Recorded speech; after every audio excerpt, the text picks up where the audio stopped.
नमस्कार, आप देख रहे हैं अब तक बिहार। मैं विमलेंदु चैतन्य। चलिए आज आपको लिए चलते हैं गया शहर का इकलौता minority college Mirza Ghalib college. इन दिनों मिर्ज़ा गालिब कॉलेज शीत युद्ध का अखाड़ा बन चुका है। वैसे भी विवादों से मिर्ज़ा गालिब कॉलेज का नाता चोली दामन की तरह रहा है। आज अपनी पुराने इतिहास को दोहराते हुए मिर्ज़ा गालिब कॉलेज की गवर्निंग बॉडी ने गंभीर फैसले लेते हुए कॉलेज में इकोनॉमिक्स डिपार्टमेंट के प्रोफेसर अब्दुल कादिर पर गंभीर आरोप लगाते हुए उन्हें बर्खास्त कर दिया है। यह फैसला मिर्ज़ा गालिब कॉलेज की गठित 3 सदस्यीय जांच समिति द्वारा लिया गया। चलिए आपको लिए चलते हैं मिर्ज़ा गालिब कॉलेज, जहां गवर्निंग बॉडी की चल रही है प्रेस कॉन्फ्रेंस। इसके बाद हम आपको लिए चलेंगे प्रोफेसर अब्दुल कादिर के पास। उनसे भी सुनेंगे कि गवर्निंग बॉडी द्वारा लिए गए फैसले पर उनका क्या कुछ कहना है। पहले चलते हैं प्रेस कॉन्फ्रेंस में।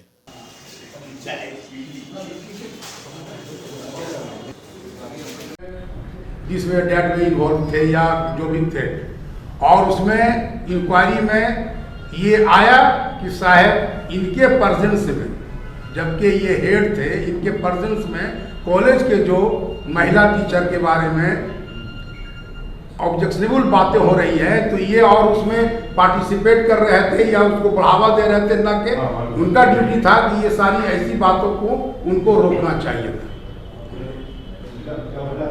और बहुत सी बातें हैं, अब क्या उनके बारे में क्या कहा जाए। अब उसके बाद जब उनको ये सब सारी बात के बाद भी उसको सस्पेंड कर दिया गया, तो उसके बाद मतलब ऐसी ऐसी बातें प्रेस में लाए हैं या मीडिया में लाए हैं जिनके चलते उन पर FIR। मोटी मोटी बात, जनरल बात तो सब बता दिया गया है। हाँ, संक्षिप्त में ये कि प्रोफेसर अब्दुल कादिर साहब एक ऐसे प्रोफेसर हैं जो बिना PhD किए हुए वो प्रोफेसर बन गए हैं। ये बहुत इम्पोर्टेंट चीज़ है। उन्होंने PhD नहीं किया है, प्रोफेसर बन गए हैं। और आज तक एक सेमिनार या एक पब्लिकेशन भी उनका नहीं हुआ। एक भी सेमिनार हो या एक पब्लिकेशन भी इनका नहीं आया है अब्दुल कादिर साहब का। और इनका लेटर हेड में नाम कुछ है, मार्कशीट में नाम कुछ है, और जो कॉरेस्पॉन्डेंस करते हैं उस पर नाम कुछ है। ये सब डॉक्यूमेंट हमारे पास मौजूद है। गवर्निंग बॉडी क्या एक्शन लेने जा रही है? गवर्निंग बॉडी ने ये सब चीज़ को देखते हुए जो 3 इश्यूज़ आपको बताया हमने, कि एक इंक्वायरी कमेटी थी, उसके बाद एक VC का प्रोग्राम था, और एक और उन पर प्रिंसिपल से कॉरेस्पॉन्डेंस का चार्जेस लगा के उनको सस्पेंड 20 तारीख को गवर्निंग बॉडी ने इमरजेंट मीटिंग बुला के 20 को उनको सस्पेंड कर दिया है, और उन पर डिपार्टमेंटल प्रोसीडिंग शुरू कर दिया गया है। उनके ऊपर FIR भी हो गया है। 28/10/23 को FIR नंबर 120/23 है, नेम्ड FIR हुआ उनके ऊपर। उनके ऊपर डिफेमेशन सूट फाइल करने के लिए लीगल नोटिस भी उन पर सर्व हो गई है। 1/11/23 को लीगल नोटिस उनके पास पहुंच गई है। उन्होंने जब उनको ये पता चला कि हमको सस्पेंड कर दिया गया है, तो उनका रेजिग्नेशन जो आता है वो आता है 24 में, 23 का नहीं है। वो कहाँ है? वो 2024 लिख रहे हैं रेजिग्नेशन में। 23/10/2024 है वो लिख रहे हैं सर। उन्होंने आरोप लगाया है कि जो सुजात सर की जो अपॉइंटमेंट हुई है वो फर्जी तरीके से अपॉइंटमेंट हुई है। आप कई सारे आरोप लगाए हैं, जिसमें एक मीटिंग हुई है आप लोग की एक निजी होटल में, जिसको उन पर शारीरिक तौर पर परेशान करने का भी आरोप लगाया है। ऐसा है कि आरोप जो भी होता है वो हवा में आरोप नहीं होता है। आरोप अगर है, अगर डिटेल है आपके पास, एक मिनट। हाँ, जो वो जो एलिगेशन होटल वाली बात कर रहे हैं, वो उसी दिन का है 19/10, जिस दिन वाइस चांसलर कॉलेज में आए थे। अब्दुल कादिर साहब के अपने ममेरे भाई, जो हमारे यहाँ फिजिक्स के टीचर हैं, क्या नाम है? आसिफ टीचर है, उनके तरफ से उस होटल में दावत थी, और उस होटल में GD के सिर्फ 6 मेंबरान शामिल थे, 5 अदर्स थे, यानी टोटल 11 थे। उनका जो एलिगेशन है कि मेरे खिलाफ कॉन्स्पिरेसी उस होटल में किया गया, कोई कॉन्स्पिरेसी पब्लिकली नहीं तय किया जाता है। आप लोग इससे ज़्यादा वाकिफ़ हैं। अगर उनके खिलाफ कोई कॉन्स्पिरेसी तय होगा या कोई उनके खिलाफ ये होगा तो बंद कमरे में होगा। 11 आदमी होटल में, अगल बगल दूसरे लोग बैठे हुए हैं, सारा होटल का स्टाफ है, और उसमें कहते हैं कि हम पर फिजिकल और मेंटल असॉल्ट करने का वहाँ इन लोगों का एलिगेशन है। तो आप इससे अंदाज़ा लगा लीजिए कि होटल में 11 आदमी, जिसमें उनके एक अपने ममेरे भाई हैं, उन्हीं की तरफ से दावत है। तो ये सिर्फ और सिर्फ उनका डिफेंसिव। देखिए, एजम्पशन पर कोई काम नहीं होता है ना। आप एजम्प्ट कर लीजिए कि अभी यहाँ कुछ हो जाएगा, तो वो एजम्पशन है, that is not a proof. उनके पास कोई प्रूफ नहीं है। हम ये उनको दिखला रहे हैं जो उन्होंने 2024 लिख के दिया है, 3 जगह 2024 रेजिग्नेशन दिया है। तो सर आप रेजिग्नेशन दे रहे हैं 24 में और 23 में, और हमने आपको 20 तारीख को सस्पेंड कर दिया है। तो अपने सेविंग के लिए, स्किन बचाने के लिए आपने रेजिग्नेशन डाला है, और वो रेजिग्नेशन इफेक्टिव नहीं है, इसलिए कि you have been suspended already earlier. तो आप कई सालों से यहाँ सेक्रेटरी के पद पर हैं, इन पर कार्रवाई करने में इतना टाइम क्यों लग गया? नहीं, इनके कार्रवाई पर कोई टाइम नहीं लगा। हमने वर्षों से थे ये क्या कितने वर्षों से ये जो एलिगेशन हमने नहीं लगा रहे हैं, ये एलिगेशन तो ये सब ला रहे हैं कॉलेज पर। तो 83 में बहाली हुई। 83 से अब तक ये कार्रवाई क्यों नहीं? आप जान रहे हैं कि नहीं, हम कहाँ कर रहे हैं सर? नहीं, एक मिनट, उन्होंने ही एलिगेशन लगाया है, तो ये एलिगेशन पहले ने वो लगाते हैं, हम कहाँ लगाया एलिगेशन? उन्होंने सोशल मीडिया पर कॉलेज के बारे में लिखना शुरू कर दिया।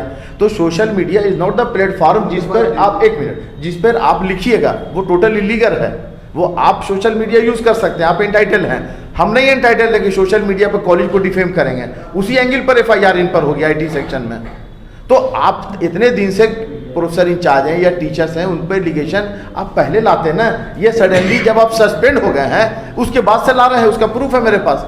सस्पेंशन के बाद से जो भी आ रही है बात आ रही है। अभी आपने कहा सर वो PhD नहीं किए हुए फिर भी प्रोफेसर, जब 83 से उनकी बहाली हुई तो आज तक आप लोग क्या कर रहे हैं? हमने उन पर कहते रहे कि हमने उनको इस चीज़ को नहीं किया, किसी को अननेसेसरी क्यों हम तंग करते या डिस्टर्ब करते। वो अब जब उस वक्त GB में शामिल नहीं थे जिस वक्त उनकी बहाली हुई थी, वो तो 83 में थी सर, पहले के लोगों में थी। उसके बाद थे। तो हमने ऐसा इश्यूज नहीं लाया कि कॉलेज को कहीं डिस्टर्ब करें। सस्पेंशन के बाद से वो एक्टिव हुए हैं, उसके पहले नहीं एक्टिव हुए हैं वो। सर उनका एक और एलिगेशन है सर कि जो उनका अपॉइंटमेंट हुआ सर का, जो एज प्रोफेसर इंचार्ज बने थे, उससे पहले आपने उनको पेशकश की थी, साथ ही साथ ये भी कहा था कि आपको जो अपोजिशन टीम है कॉलेज की उसके खिलाफ FIR करना होगा। और मेरे पास ये प्रूफ है कि हमने जितने सीनियर टीचर्स हैं उनसे पहले बात किया, उन लोगों ने रिफ्यूज़ किया, जिसके विटनेस है मेरे पास। जब ज़रूरत पड़ेगी विटनेसेस को प्रोवाइड किया जाएगा। विटनेसेस मौजूद हैं जिनके सामने कोई अकेले बंद कमरे में उनसे बात नहीं हुई थी, और सब सीनियर ने रिफ्यूज़ किया था कि हम प्रोफेसर इंचार्ज नहीं बनेंगे, नहीं बनेंगे, नहीं बनेंगे। तब जा कर के इनको बनाया गया, ऐसा नहीं है सर। साहब से मेरा सवाल है, आखिर जब कोई मामला पेश आता है तभी किसी की नेगेटिव चीज को आप उजागर करते हैं कि इनका ऐसा ऐसा पहलू है, आप उस वक्त क्यों नहीं करते जिसमें आप उनके नेगेटिव पहलू पहले भी होगा? जैसे आपने कुछ बताया कि टाइम्स ऑफ इंडिया में काम करते थे और दूसरे नाम से आप कॉलेज में भी काम कर रहे थे, उस वक्त आपने क्या करवाया कि क्या नोटिस किया था? हम आप पर रहम कर रहे थे। तो ये सब सवाल ये है कि जब आप हम पर हमला करिएगा तो हम आपका गर्दन भी नहीं छोड़ेंगे। पहले से हम खामोशी से देख रहे हैं, और जिस वक्त उनकी बहाली हुई थी वो मेरे सदर रहने से पहले हुआ था। कॉलेज की बिल्डिंग, जो नई बिल्डिंग बनी उसको भी लेकर उनका आरोप लगाया है। गलत लगाया है। अब ये सोचने की बात है कि जो आदमी यहाँ इतने दिन से काम कर रहा है, यहीं की तनख्वाह ले रहा है, और वो आज कॉलेज के बिल्डिंग पर आरोप लगा रहा है। वाह, बहुत अच्छी बात है सर, बहुत अच्छी बात है ये। जब बन रही थी तब आरोप कहाँ था उनका? और कौन? मंजूर साहब, आप लर्निंग काउंसिल भी हैं, शहर के मोअज़्ज़िज़ आदमी भी हैं, लोगों में से एक हैं। समझी साहब ये बताएं, अभी आपने चर्चा की कि वो ऑब्जेक्शनेबल बातें की 2 महिला टीचर के खिलाफ, वर्किंग प्रेसिडेंट षड्यंत्र रचा जा रहा है, जो भी हो, जांच हुई, FIR कराया, किस मसले पे FIR आपने? नहीं, FIR वो उस पर नहीं हुआ है। FIR हुआ सोशल मीडिया को यूज़ करने में, सोशल मीडिया पर अननेसेसरी लिखने के लिए उस पे FIR YT सेक्शन में हुआ। हम और आप यही मैं जानना चाहता हूं। सर, हम और आप हम लोग सोशल मीडिया को किसी को डिफेम करने के लिए, किसी के कैरेक्टर असैसिनेशन के लिए नहीं यूज कर सकते हैं। बिल्कुल सही बात है शमसी साहब। और मंजर साहब ये बताइए, वर्किंग प्लेस पे अगर किसी महिला के साथ इस तरह की बातें हुई, एक्शन में क्या सस्पेंशन या फिर FIR? नहीं, क्या मानेंगे आप? नहीं, वो उसमें कमेटी बनाया हम लोगों ने, कमेटी के फॉर्मेशन हुआ है, कमेटी ने जांच किया, सबसे स्टेटमेंट लिया और लेने के बाद वो रिपोर्ट सबमिट की और उसी GB के मीटिंग में एक्शन हुआ, सब चीज़ को मिलाते हुए। तो ये छोटा अपराध है वर्किंग प्लेस में अगर किसी महिला के साथ अभद्र बातें या उनकी कोई भी बात की जाए तो ये स्वीकार्य है? नहीं ना? नहीं है, नहीं है ना? तो फिर ये छोटा अपराध मान के उसमें आप सबमिट क्यों कर रहे हैं? इससे बड़ा अपराध या FIR कर रहे हैं, ये तो सबसे बड़ा अपराध। एकदम सही है। वो भी बातें आप कह रहे हैं उससे सबसे अधिक बातें ये अपराध। नहीं तो वो रिपोर्ट अभी आई थी ना, वो रिपोर्ट अभी आई थी तो हम लोगों ने सस्पेंड कर दिया। अब फर्दर फिर GB की जो मीटिंग हुई उसमें वी विल डिसाइड कि क्या करना है। वो ऑब्वियसली होगा, वो ऐसा नहीं है कि नहीं होगा, वो होगा। अच्छा, वो जो महिला टीचर हैं आपके यहाँ, वो यही है या वो फिर उन लोगों से कुछ आपत्ति नहीं, लिखित दिया हम लोगों ने, तब हुआ, तभी। हाँ, ऑब्वियसली लिखित दिया है तभी जांच कमेटी बनी ना। जब लिखित दिया तब जांच कमेटी बनी। सबसे बड़ा मुद्दा है आपके पास, आप इनके हिस्ट्री और वो में क्यों उलझ? नहीं, हम उलझ नहीं रहे सर, हम जो चीज़ है उसको बता रहे हैं ना कि 3 इश्यूज पर उनका सस्पेंशन हुआ है। ये रिपोर्ट सबमिट हुई है, GB की मीटिंग हम लोग 3 महीने पर करते हैं सर, तो वो इमरजेंट मीटिंग कॉल की जब रिपोर्ट आई उसी के साथ VC भी टैग हो गए सर। VC उसी के पहले आए, रिपोर्ट के 2 दिन पहले आए थे VC। तो FIR जो हुआ है वो सिर्फ सोशल मीडिया को गलत यूज करने पे हुआ है सर। ठीक है, वो जो कमेटी की कॉपी मिल जाएगी? नहीं सर, वो पर्सनल है, कॉपी कॉलेज की है और उस पर हम लोग एक्शन अभी लेने जा रहे हैं, वो हम बताएंगे नेक्स्ट में। एक्शन की कॉपी आपको मिलेगी सर, वो हम बताएंगे सर, वो एक्शन लेंगे हम लोग। तो एक्शन, पहला एक्शन तो आपने उसमें सर, पहला एक्शन सस्पेंड कर दिया सर हमने उसी आधार पे हुआ। तो वो तो आप कह रहे हैं नहीं सर, 2-3 आधार मिला के सस्पेंड हुआ है वो। ये सब आधार दिख रहा है? नहीं, वो भी आधार इसमें लिखा हुआ है सर, हम रिपोर्ट आपको दे रहे हैं। कॉपी तो मिलेगी? हम इसका जवाब सबसे पहला ये है कि उन्होंने कहा कि हम अवैध, सुना जाए गौर से, हम अवैध कॉलेज पर कब्जा किए हुए हैं, इलीगल ऑक्यूपेंट। सुना जाए गौर से, पहले 1 मार्च 2023 से हम यहाँ प्रोफेसर इंचार्ज, ठीक है। 18 अक्टूबर तक आप उनसे पूछ सकते हैं। उन्होंने कहा कि you are the best principal of the college. उन्होंने कहा, आप पूछ सकते हैं कि टीना फैक्टर है, मतलब देयर इज नो अल्टरनेटिव। और 19 अक्टूबर को उनकी सारी चीज बदल जाती है। अभी सवाल है, उन्होंने कहा कि हम जूनियर हैं और हम बन बैठे।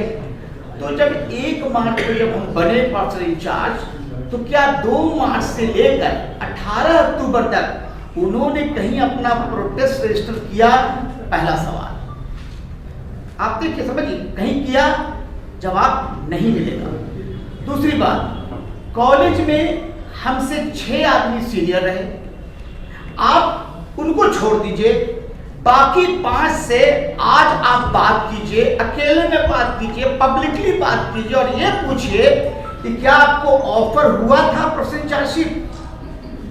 जब हुआ था तो आपने इनकार क्यों किया था? वो खुद बताएंगे। 5 से पूछने का रहे हम। तो ये 5 आदमी जब इनकार किए तो क्या कॉलेज में कोई नहीं होता? हम आ गए, हमको ऑफर हुआ, हमने कहा कि कॉलेज की रिस्पॉन्सिबिलिटी है, प्लस जो बिहार में भी एजुकेशन चल रहा है हमको करना चाहिए। और ये आपको सुन के ताजुब, आपको बोलने में जरा हिचक नहीं है। अगर कोई सच बोलता है तो सामने आके बात करेगा। He came to my chamber, वो मेरे चैम्बर में आए और अपने पैसे देकर उन्होंने चैम्बर को, पूरे चैम्बर को मिठाई खिलाया है। और वो इकलौता आदमी था जो अपने पैसे का मिठाई खिलाने वाले थे। बहुत अच्छा था कॉलेज के लिए। तो 18 अक्टूबर तक एक बहुत अच्छा आदमी 19 पे बैग खराब कैसे हो गया? आप 5 महीना 6 महीना आपको तो प्रोटेस्ट सब्जेक्ट करना चाहिए था। एक बात। दूसरी चीज, यहाँ जो कोई बहाली होती है तो आप किससे पूछेगा? आप जीबी से नहीं पूछिएगा, गवर्निंग बॉडी से नहीं पूछिएगा कि फला आदमी की बहाली सही है कि नहीं, फला आदमी का पेपर सही है कि नहीं। क्या आपने कभी गवर्निंग बॉडी से पूछा कि हाँ ये बहाली की गलत है, इनका लियन गलत है, इनका प्रमोशन गलत है? इनका अपॉइंटमेंट का डेट गलत है? आपको पूछना चाहिए था ना, आप एक प्रोफेसर थे। मामला कहां पर से मैं बताने में हमको हिचक नहीं है, बहुत अच्छे मामला चल रहे थे। एक दिन वो और निसार साहब कौन है? एक्स लाइब्रेरियन, वो दोनों मेरे चैम्बर में आते हैं और अपने छोटे भाई, हम छोटे भाई पर यहाँ कोई डिस्कशन नहीं करेंगे, आप लोग खुद पता कीजिए, कुछ आप लोग भी पता करना चाहिए, हम तो अच्छा पता कर लेते हैं। उन्होंने कहा कि इस पेपर पर आप साइन कीजिए और उनका सिग्नेचर नहीं था। मैंने कहा आप पूछ सकते हैं, सॉरी सर इस पर पहले साइन तो लाइए, और शायद छोटे भाई का साइन तो ले लीजिए, उनका पेंशन का फाइल है उस पर हम कर देंगे। शायद वही टर्निंग पॉइंट है, एक चीज। दूसरी चीज, जिस दिन हम उनको 18 को हम नोटिस करते हैं कल वाइस चांसलर आ रहे हैं, सारे टीचर्स सेमिनार हॉल में आ जाएंगे और बच्चे को हमने बाकायदे किया, चूंकि सेमिनार हॉल इतना बड़ा नहीं कि सारे बच्चे आ जाए और टीचर और नॉन टीचिंग आ जाए, तो बच्चे लोग उनको रोड पर वेलकम करेंगे, जो कैंपस में वेलकम करेंगे। यही हुआ। 18 को उनका मेरे पास फोन आता है, रात में फोन आता है, मैंने अपनी सारी बात उनको फोन पर कही कि सर ऐसा ऐसा हम लोग कर रहे हैं सर। आप 19 को फिर एक हमको लेटर लिख देते हैं कि आपने नोटिस गलत कर दिया। उसके जवाब में मैंने रिप्लाई दिया, लोगों का कहना उनका है, ऑब्जेक्शन बात है कि आपने शो पर नोटिस कर दी। शो और नोटिस के लिए 2 शर्त होती है। पहला शर्त है कि टाइम फ्रेम, जब टाइम फ्रेम में जवाब दीजिए, और दूसरा शर्त होता है कि ये एक्शन लिया जाएगा। मैंने कोई ऐसा नहीं लिखा, और उसके बाद जो उन्होंने किया हम शायद बता नहीं सकते हैं, जिस तरह का लैंग्वेज का इस्तेमाल किया। एक बात और बताने में हमको कोई हिचक नहीं है, एक इशू उनका सर्विस बुक का है। आप फिर हम बोल रहे हैं पूरी टीचिंग और नॉन टीचिंग स्टाफ से आपसे बहुत क्लियर है, आप उनसे बात कर सकते हैं कि सर्विस बुक सही हो या गलत। आज तक टिल डेट जहां मैं बैठा हूं, एक इंडिविजुअल के पास है सर्विस बुक। आप पूछ सकते हैं, एक इंडिविजुअल से पूछ सकते हैं कि आपकी सर्विस बुक कहां, उनके पास है। मैंने 24 अगस्त 2023 को एक बिहार सरकार के चिट्ठी के बाद मैंने एक आदेश दिया, चूंकि उस वक्त पहली बार एक सैलरी बिल, एक बजट नए ढंग का जा रहा था। क्यों क्या बता देता है, बजट नए ढंग का जा रहा था। आपको लिखना था कि आपका डेट ऑफ बर्थ क्या है, आपको लिखना था कि आपकी डेट ऑफ ज्वाइनिंग क्या है, सारे डिटेल लिखना था। उस डिटेल में मैंने एक नोटिस इशू की 24 अगस्त को, सब कुछ बहुत ठीक था कि आप सभी लोग कागजात, चूंकि बजट बन रहा था कौन सेक्शन में, कॉपी जानी था कौन सेक्शन थे, आप सारे लोग कागजात वहां जमा कर दें, और साथ में नीचे नोटिस है 24 अगस्त की, व्हाट्सएप पर सबके मौजूद है, साथ में अपना सर्विस बुक भी जमा कर दें। 25 तारीख को अकाउंट सेक्शन के 3 आदमी हमको लिख के देते हैं कि सर अभी तक जमा नहीं हुई, और फिर बता जमा नहीं हुई, किसी ने जमा नहीं किया, और ये भी कहा कि नॉन टीचिंग का बना ही नहीं है और टीचर ने जमा नहीं किया। मैंने 4 दिन पहले एक लेटर लिखा फिर कि अब तक, चूंकि 25 अगस्त की बात थी, अब तक अगर किसी ने जमा किया है तो हमको लाके दे दे। फिर कहा उन्होंने कि सर मेरे पास है, एक भी जमा नहीं हुई सर अब तक। वो प्रक्रिया अब लोग शुरू कर रहे हैं, बना भी रहे हैं और जमा भी कर रहे हैं। तो फिर उनका ये चार्ट की सर्विस बुक मेरे हाथ में है, हमको देना चाहिए। तो क्या वो इकलौते कॉलेज के स्टाफ थे जिनकी सर्विस प्रिंसिपल के पास थी, परसेंटेज के पास थी, और अब पिछले किसी प्रिंसिपल से, किसी प्रोफेसर से आप पूछ सकते हैं, सर्विस बुक आज तक कॉलेज में नहीं रही है। जो आज हमने शुरू किया वो शुरू कब किया, 24 अगस्त से शुरू किया मैंने, सबकी सर्विस कॉलेज में रहेगी। ये भी एक मुद्दा था। ये सब सारे चार्जेस हैं, सब बेसलेस चार्जेस है सर, एक बेसलेस है। आपको अगर कुछ पूछना था किसी मुद्दे पर, आप गवर्नमेंट से पहले पूछ लेते, आप वेरीफाई कर लेते। यहाँ के हालात ऐसे थे और यहाँ इतना एक तरह से अगर हम कहें कि स्कैंडल चल रहा था कि किसी भी, और हमने समय समय पर यहाँ के प्रशासन को लगातार बताया कि यहाँ पर गलती है, आप इस भूल को सुधार कीजिए, लेकिन इन लोगों ने कभी भी भूल सुधार नहीं किया। और मुझे चिंता इस बात की है कि अगर वास्तविक तौर पर जांच हुई तो इस महाविद्यालय का क्या भविष्य होगा मैं नहीं बता सकता। यहाँ पर छात्रों के साथ एक तरह से कही कि धोखाधड़ी भी हो रही है, और भी जो अनियमितताएं हैं वो हम शायद पब्लिकली इसलिए नहीं डिस्कस करेंगे कि इससे संस्थान को बहुत बड़ी परेशानी झेलनी पड़ सकती है। कम से कम दर्जनों यहाँ के कर्मचारियों के ऊपर तलवार लटक सकती है, इसलिए हम उसके डिटेल में अभी जाना नहीं चाहेंगे। सर, उन्होंने आरोप लगाया है कि जो महिला सहपाठी हैं उन पर आप अभद्र टिप्पणी कर रहे थे, इस तरह का आरोप भी उन्होंने लगाया। तो ये मेरे ख्याल में ये आरोप लगाने वाले की अपनी मानसिकता और अपने व्यवहार उनका अपना व्यवहार इससे प्रदर्शित होता है। मैंने 40 साल तक इस कॉलेज में सेवा की है और शायद कोई इस पर यकीन भी नहीं करेगा, और ये आरोप लगा रहे हैं तो साबित भी करेंगे। आरोप है कि जब आप एज ए लेक्चरर वहाँ फाइन थे तो साथ साथ आप एज जर्नलिज्म भी काम कर रहे थे। उनका ये भी एलिगेशन है कि अलग अलग नाम भी उनके थे, कई मतलब 3 नाम उन्होंने बताया है। अच्छा, 3 नाम है। अच्छा, अलग अलग नाम से वो काम कर रहे थे। तो ये हम ये उनको चाहेंगे कि अगर ऐसा है तो ये एक तरह का क्रिमिनल एक्ट है, और ये इस आरोप में वो शिकायत उनको प्रेस से नहीं, प्रेस वार्ता करके शिकायत नहीं करनी चाहिए, बल्कि सीधे प्राथमिकी दर्ज करानी चाहिए।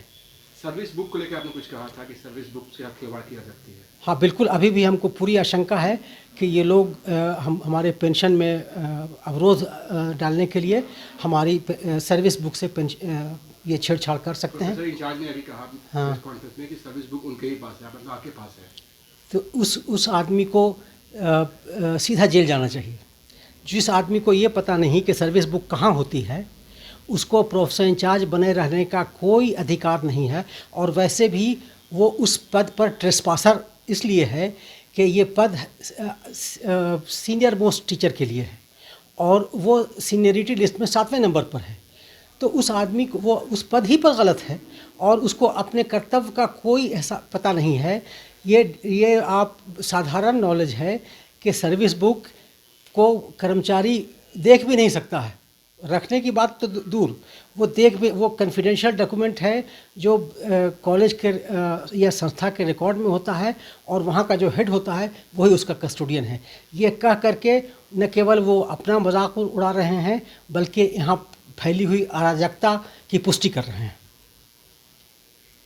सर, जीबी ने ये कहा है कि जो भी प्रोफेसर इंचार्ज है उससे पहले आपको ही पेशकश की गई थी, लेकिन आपने ठुकरा दिया, जिसके बाद जूनियर्स को प्रोफेसर सुजात खान को प्रोफेसर इंचार्ज पर नियुक्त किया। नहीं, अब आप इसकी भी कहानी, और मैं ये सेक्रेटरी ने एक दिन मुझे कॉल किया और उन्हें शायद अपेक्षा ये थी कि हम रिफ्यूज़ करते भी, लेकिन अचानक मेरे मन में क्या आया कि जब उन्होंने कहा कि हम आपको प्रोफेसर इंचार्ज बनाना चाहते हैं, मेरी कभी इच्छा भी नहीं रही है और मेरा पूरा विश्वास है कि यहाँ का प्रोफेसर इंचार्ज आज न कल जेल जाएगा।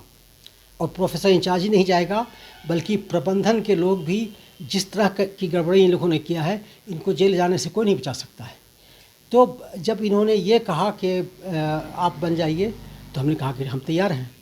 उसके बाद फिर जब ये हमारे इस उत्तर के लिए वो तैयार नहीं थे, तो उनका चेहरा देखने के लायक था। जब हमने कहा कि हम तैयार हैं, तब उन्होंने कहा कि 2 शर्त है, इन शर्तों को आप माने तभी प्रोफेसर इंचार्ज बन सकते हैं। हमने पूछा क्या शर्त है, तो शर्त यह है कि इसमें पैसे की गड़बड़ी में साथ देना होगा। ये मैं दावे के साथ कर रहा हूँ, और अगर आप चाहें तो उनके सामने आमने सामने भी बोल सकता हूँ। उन्होंने कहा कि पहली मेरी शर्त है कि वित्तीय अनियमितता में मेरा साथ देना होगा।